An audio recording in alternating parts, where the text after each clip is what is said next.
and voluntary, those trained and those thrown into the worst imaginable situations simply because they are there. They are unassuming heroes who act sometimes without forethought and come to the aid of others, and they deserve the thanks of every member in this chamber and this entire country.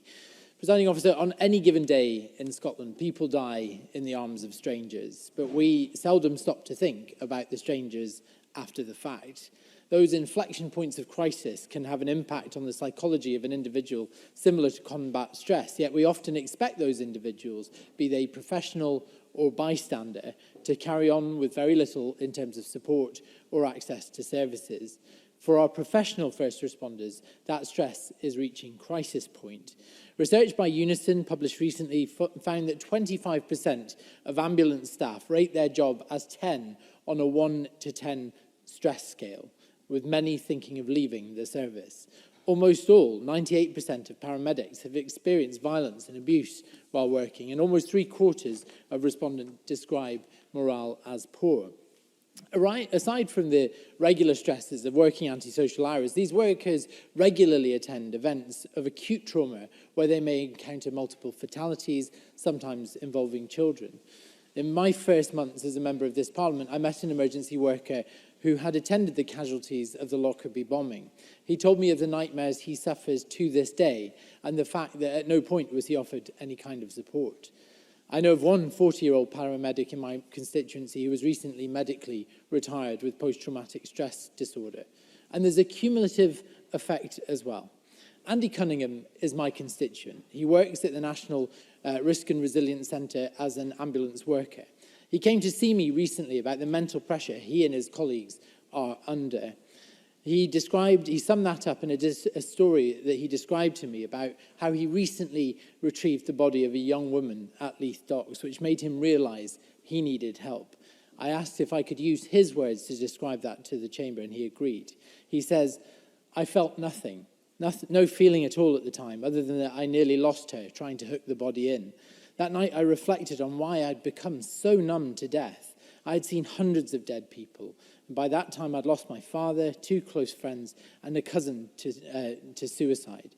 So I knew that what I was feeling wasn't right. I felt so numb, so alone, and it didn't feel good. I knew it wasn't normal for one human to feel nothing for another, and that's when I knew I needed to speak to somebody. I was lucky in that I took some time off. I found a counsellor that listened and helped with my perspective, that in time I was able to return to work. I see that young girl's body every day, and I will do so for the rest of my life. Others aren't so lucky. They're so traumatized by what they see. They are broken. They're broken for life, but the lucky ones survive. Remember that 1 in 4 ambulance responders have considered ending their own lives. Dark thoughts to make the pain and trauma disappear. This can't continue, and we need to care for the carers. I want to thank Andy for having the courage to share his story with me and giving it permission to share it with you. His words speak to a trauma experienced by those in our professional emergency service. We blithely expect them to be there when we most need them, but rarely consider the impact of what they bear witness to and the emotional baggage that they carry. Presiding Officer, in a public policy context, we are beginning to understand so much more about trauma. So getting assistance to our emergency workers should be routine, but it is not.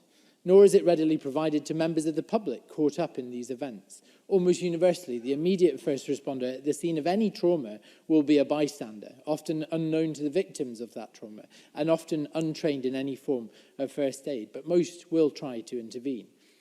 In March 2015, I was walking through the city centre when a man very sadly took his life from a tall building and died on the pavement beside me. I was the first responder at that scene, and I remember the trauma of that moment. I see it to this day. I still have nightmares about it, and I have a triggering response whenever I hear workmen in scaffolding overhead, because it reminds me of his screaming before he jumped.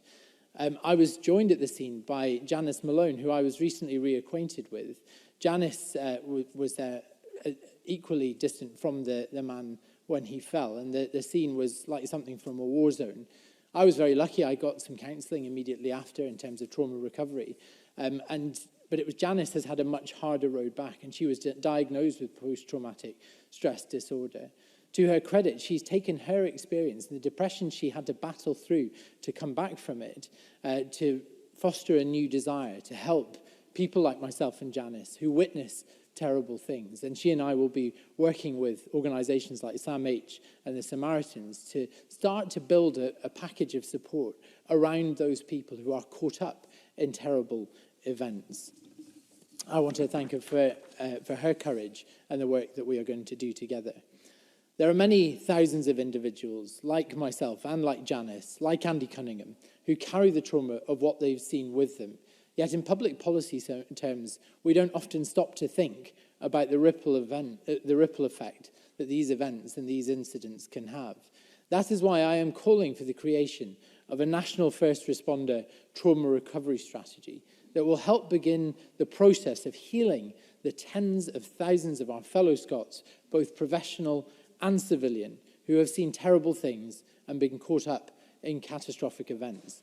As I said at the start of my remarks, Deputy Presiding Officer, people die in the arms of strangers every day. We need to start thinking about what happens to those strangers afterwards. Thank you.